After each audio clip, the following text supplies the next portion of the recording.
The words cinematic and masterpiece come to mind for the first two Dune films. Probably not a surprise if you've seen what other people are saying about these films, but Dune Parts 1 and 2 impressed me. There's going to be more Dune films, and I don't usually like saying anything before I've seen an entire thing, but I just gotta. I'm probably going to go back and forth between talking about Dune as one collective thing and the two films, so be prepared for bad grammar all over the place.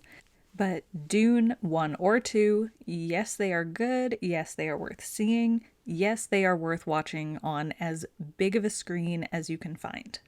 Because I'm super picky and particular, there are, of course, a couple of things I would change, but whatever. That's always the case. This is filmmaking at its finest. Me being nitpicky about a few things does not refute how well these films are made. First off, amazing visuals, obviously. Every shot is so rich.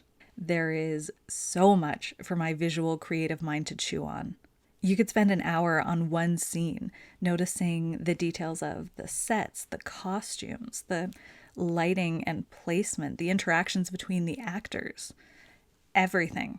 And the uniqueness of the world shines because of those details. This is not generic sci-fi. This is Dune. It is like fanatic, elaborate minimalism applied to complex warring cultures. Everything is distinctive. Only the things that matter make it on screen, which means that everything on screen matters. The films are stunningly visually deliberate.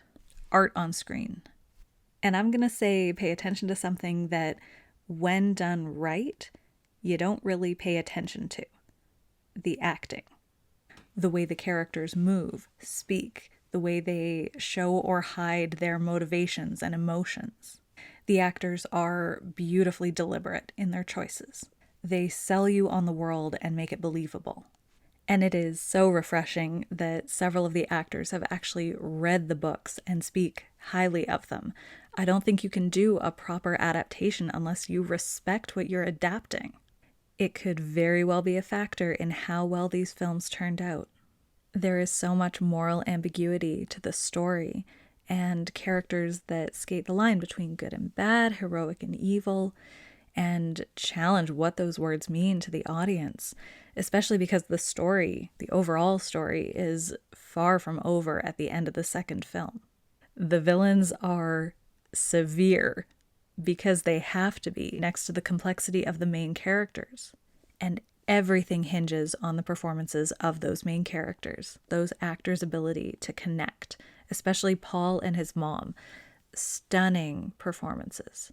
Acting is one of those things that you usually only notice when it's bad, but there was a certain point during Dune Part 2 when I started marveling at the acting chops. These are not employees reading lines for a film product. These are actors taking on roles and embodying characters from iconic literature. It is so good to see.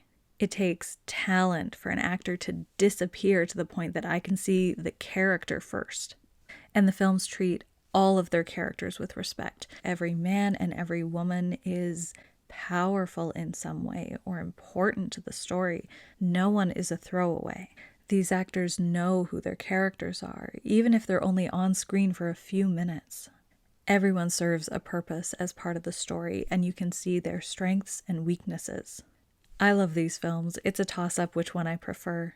I think now they are some of the best examples of mature sci-fi book adaptations and general filmmaking that you could find. This is how you bring a world and a story to life. This is how you adapt iconic fiction. It is blunt, it is brutal, it is cutthroat, and complex characters explore the line of what is defensible to do for the people you love or the people you believe in. It is futuristic, high-tech medieval kingdoms on different planets in space at war. It is awesome. I don't know anything about architecture, and these films even make me care about the architecture on different planets. Sometimes I had no idea what was CGI and what was real. It all registered as real to my brain, and there was nothing that took me out of it. Watch the Dune movies in the dark on a big screen with good video quality. The soundtrack is great, but I have super hearing, and it's been so long since I went to the theater that I forgot I need to wear earplugs. So I spent a good chunk of the film with my fingers in my ears. Watch these movies with people who can slow down and get lost in dramatic storytelling. When you get truly immersed in something, your brainwaves can slow down. It is a hypnotic experience, and that is not for everyone. Whether you like them or not will definitely come down to personal taste, but I think they're well worth watching because I think they're some of the best made films of our modern era. Me being nitpicky about a few things does not refute that these films are strong no matter how you analyze them. I think this could change the current landscape of cinema and do wonders for sci fi. So let me know what you think. Have you seen them already? Are you going to see them? Have you seen them in a theater? I'd love to see a double feature of Dune 1 and 2 in the theater. I just gotta remember my earplugs. Thanks for watching this video. Like it if you like it, and subscribe if you want more. Bye, guys.